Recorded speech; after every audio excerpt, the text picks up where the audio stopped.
आत्मीय भाइयों, सादर प्रणाम। भाइयों, मनुष्य के जीवन में लोभ और लालच बड़ी परेशानियां खड़ी करती है। आज का मनुष्य या मनुष्य ही के अंदर लोभ जब आता है तो आदमी को पतन के मार्ग पर ले जाता है। एक ग्राम में एक साधक पंडित जी रहते थे, बड़ी साधना करते थे और साधक का जीवन जीते थे। जो मिल गया उसी में संतुष्टि प्राप्त होती थी। अब उनके यहाँ कन्या बड़ी हो गई, उसके विवाह का समय आया तो सेठ जी ने सोचा कि अब कहीं से व्यवस्था हो जाए तो कन्या का ब्याह हो जाए, शादी हो जाए। ऐसा सोचकर उनने, बड़े विद्वान थे वो, एक राम जी के मंदिर में कथा आरंभ कर दी। वहाँ पर कथा प्रारंभ की तो अब गांव का मंदिर था, पुराना समय था। कथा सुनने कौन आए साहब, 2-4 लोग, 5 लोग जो भी आ जाते थे, बड़ी मुश्किल से इकट्ठे होते थे। कथा करते करते 2-3 दिन बीत गए। उस गांव में एक सेठ था, लेकिन बड़ा कंजूस था और बड़ा लालची था, लोभी था। हमेशा पैसा कहाँ से मिले, कैसे प्राप्त हो, इसमें ही लगा रहता था। तो एक बार वो मंदिर के पास से गुजर रहा था, शाम का समय था। तो उनने सुना कुछ आवाज़ें आ रही है, वहाँ पर कुछ बातचीत हो रही है। ऐसा लगा 2 आदमी को अंदर बात कर रहे हैं। उनने कान लगा के सुना, तो कान लगा के जब सुना तो भगवान श्री राम और भक्त हनुमान की भी चर्चा हो रही थी, दास हनुमान की भी चर्चा हो रही थी। राम जी कह रहे थे हनुमान जी को, हनुमान ये साधक व्यक्ति है, साधना करता है, भगवान का नाम कर रहा है, निस्वार्थता है, और इसके यहाँ कन्या का विवाह होने वाला है, इसको पैसों की आवश्यकता है, तो 100 रुपये की व्यवस्था तो कर देना। प्राचीन समय 100 रुपये बहुत होते थे। 100 रुपये की व्यवस्था आपको करना, ऐसा हनुमान जी को ने भगवान श्री राम ने आदेश दिया। तो हनुमान जी का बिल्कुल कर देंगे साहब। तो सेठ जी ने सुना कि भगवान राम हनुमान को कह रहे, हनुमान को यदि कोई काम बताया तो ज़रूर करेंगे। इसका मतलब इस पंडित को 100 रुपये मिलने वाले हैं, तो क्यों नहीं इससे कुछ सौदा कर लिया जाए ताकि अपना कोई फ़ायदा हो जाए, इसको तो पता नहीं। तो दूसरे दिन कथा में वो पहुंच गया, लोभी लालची सेठ। लोभ था उसको, वो लालच के कारण गया, वो कंजूस तो था ही। तो उसने कथा के बाद पंडित जी को कहा, साधक पंडित जी को कहा कि आप कथा कर रहे हैं तो कथा में कितना का आ रहा है? उन्होंने कहा भाई यजमान तो कम ही आ रहे हैं, वैसे आवक भी कम है। तो सेठ जी ने कहा एक काम करो, 7 दिन की जितनी भी इनकम हो मैं रोक दे देना, बदले में तुम्हें 50 रुपये देता, पर वादा निभाना पड़ेगा कि आपको जो भी प्राप्त होगा 7 दिनों में रोक देना है।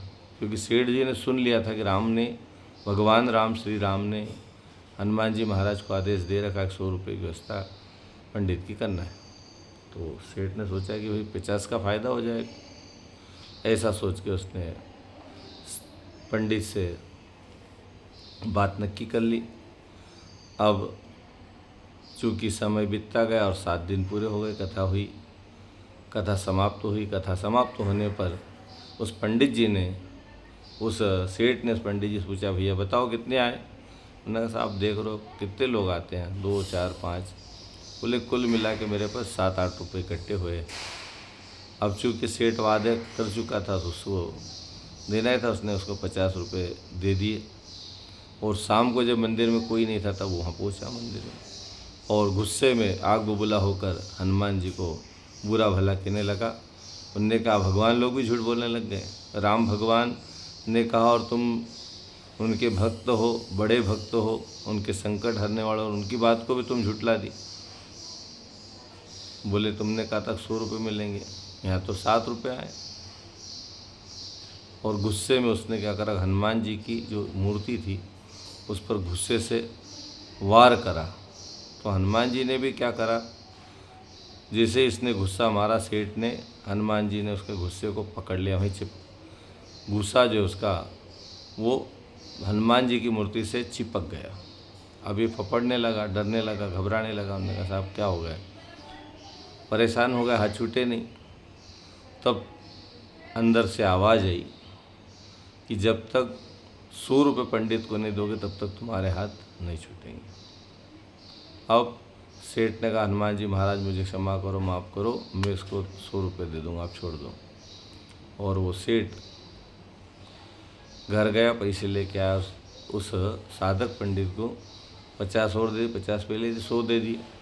अब सेठ खुशी खुशी भगवान का धन्यवाद करते हुए अपने घर को गया और अपनी बिटिया की बढ़िया से शादी की। भाइयों बहनों, भगवान कहाँ से दिलाता और किससे दिलवाता है?